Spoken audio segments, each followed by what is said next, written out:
nooit zal laten.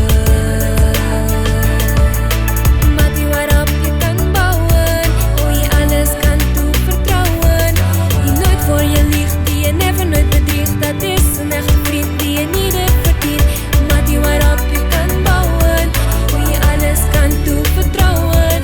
Ook al gaat het soms mis en ook al gaat het soms slecht, weet dat ik er ben, je kan altijd bij mij terecht. Nu je voor het eerst een vriend ontmoet, weet je eigenlijk nog niet zo goed wat verband er zal ontstaan voordat jij